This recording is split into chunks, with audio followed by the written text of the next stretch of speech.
আসসালামুয়ালাইকুম, hello my lovely viewers and subscribers, welcome to my channel cooking tube নাতাশার পক্ষ থেকে সবাইকে জানাচ্ছি আবার স্বাগতম। বরাবরের মতো হাজির হয়েছি আপনাদের সামনে নতুন আরও একটি রেসিপি নিয়ে। আজকের পর্বে তৈরি করে দেখাবো ক্যারামেল পুডিং।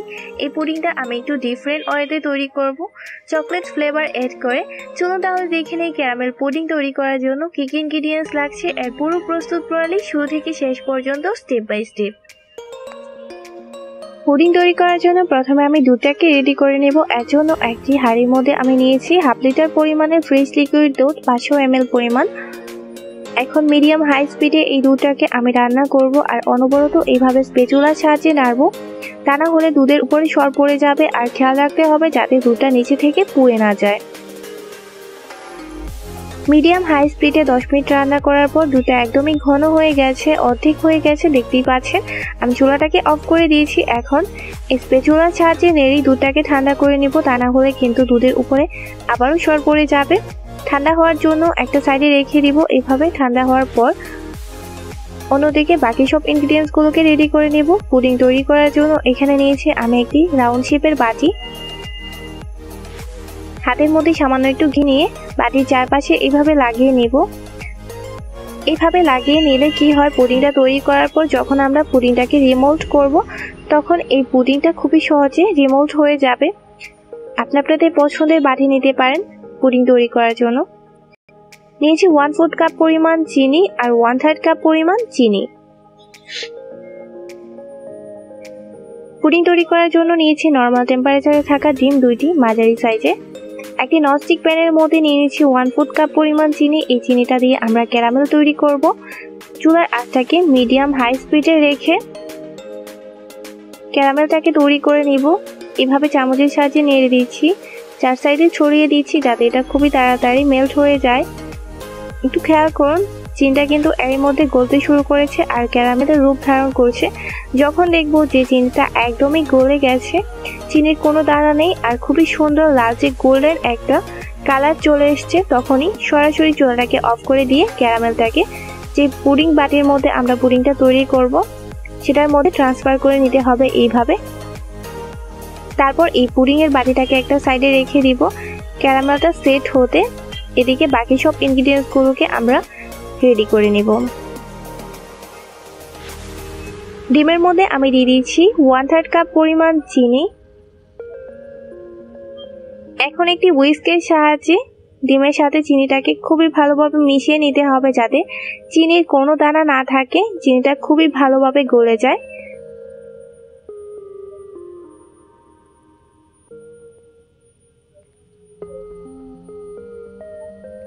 চিনিটা একদমই গলে গেছে, চিনির মধ্যে কোনো দানা নেই।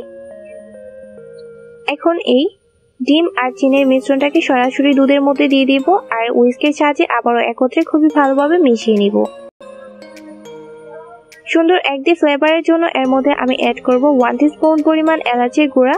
আপনারা চাইলে ভ্যানিলা ফ্লেভারও অ্যাড করতে পারেন, যে ফ্লেভারটা আপনারা লাইক করেন। এটা ডিপেন্ড করে আপনাদের পছন্দের উপর। আর যারা ফ্লেভারটা লাইক করেন না পুডিং এর মধ্যে, তারা এই পার্টটা স্কিপ করতে পারেন। এর মধ্যে ক্যারামেলটা সেট হয়ে গেছে। উপর করার পরও কিন্তু ক্যারামেলটা নড়ছে না। এখন এর উপরে একটি ছাঁকনি বসিয়ে আমি ডিম আর দুধের যে মিশ্রণ, সেই মিশ্রণটা এইভাবে ছেঁকে নিব। আমি অর্ধেকটা মিশ্রণ এর মধ্যে দিয়ে দিব আর অর্ধেকটা মিশ্রণ আমি হাঁড়ির মধ্যে রেখে দিব। অর্ধেকটা মিশ্রণ আমি পুডিং এর বাটির মধ্যে নিয়ে নিয়েছি। এখন সেই বাকি অর্ধেকটা মিশ্রণের মধ্যে আমি অ্যাড করব 1 টিস্পুন পরিমাণ কোকোয়া পাউডার। এখানে আমি আনসুইট কোকোয়া পাউডার নিয়েছি। হুইস্কের সাহায্যে খুবই ভালোভাবে মিশিয়ে নিচ্ছি। তারপর আবারও সেই ছাঁকনির সাহায্যে একইভাবে এই চকলেট আর ডিমের মিশ্রণটাকে একটা সাইডে রেখে দিব ছেঁকে।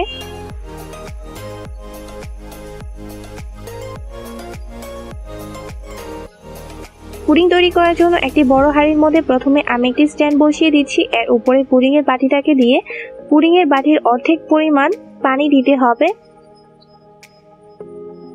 এর থেকে বেশি পানি দেওয়া যাবে না। একটি ঢাকনা দিয়ে ঢেকে দিব। উপর থেকে ঢাকনা দিয়ে মিডিয়াম হাই স্পিডে পানিতে বলক আসার আগ পর্যন্ত 5 মিনিট অপেক্ষা করব।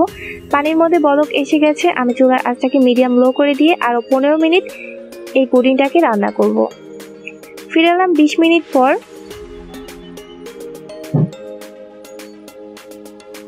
দেখি পুডিং এর কি অবস্থা। আমার মনে হচ্ছে পুডিংটা হয়ে গেছে, তারপর আমি আপনাদের সুবিধার জন্য একটু চেক করে দেখিয়ে দিচ্ছি। এই যে খেয়াল করুন টুথপিকটা একদমই ক্লিন বের হয়েছে। এখন এর উপরে আমি একদম ঘা ঘেঁষে গেছে সেই চকলেটের যে মিশ্রণটা রেডি করে রেখেছিলাম সেটা দিয়ে দিচ্ছি। এখন উপর থেকে ঢাকনা দিয়ে ঢেকে আবারও আমি 20 মিনিট এই পুডিংটাকে রান্না করব। সো ফিরে আসছি 20 মিনিট পর। ফিরে এলাম 20 মিনিট পর।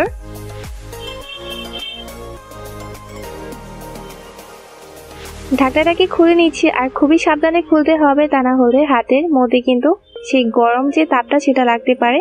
আবার টুথপিকের সাহায্যে চেক করে নিচ্ছি, টুথপিকটা একদমই ক্লিন বের হয়েছে পুডিংটাকে। এখন 30 মিনিটের জন্য ঠান্ডা হতে একটা সাইডে রেখে দিব, তারপর 2 ঘন্টার জন্য আমি নর্মাল ফ্রিজে রেখে দিব। সো ফিরে আসছি টোটাল 2.5 ঘন্টা পর। ফিরে এলাম 2.5 ঘন্টা পর। আমি একটি নাইফের সাহায্যে পুডিং এর সাইডগুলোকে একটু ছাড়িয়ে নিয়েছি যাতে এটা সহজে রিমুভ করা যায়। তারপর পুরো একটি প্লেট বসিয়ে খুবই সাবধানে উঠিয়ে এইভাবে পুডিংটাকে রিমুভ করে নিতে হবে।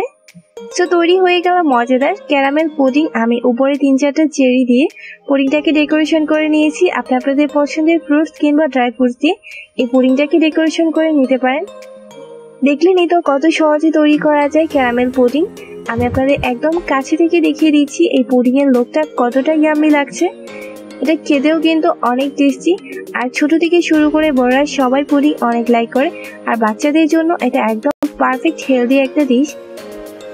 আই হোপ আমার আজকের এই রেসিপিটি আপনাদের সহজ লেগেছে আর ভালো লেগেছে। ভালো লেগে থাকলে বাসায় ট্রাই করবেন, আর আমাকে কমেন্টস বক্সে কমেন্টস করে জানাবেন কেমন লেগেছে। একটু খেয়াল করুন পুডিং এর প্রত্যেকটা লেয়ার কতটা পারফেক্ট বোঝা যাচ্ছে। এই যে আজকের মতো এখানে বিদায় নিচ্ছি। ফিরে আসছি অন্য কোনো দিন নতুন ভিন্নধর্মী কোনো রেসিপি নিয়ে। এ পর্যন্ত সবাই ভালো থাকুন, সুস্থ থাকুন, আর আমার জন্য দোয়া করুন। ভিডিওটি দেখার জন্য সবাইকে জানাচ্ছি অসংখ্য ধন্যবাদ। আল্লাহ হাফেজ।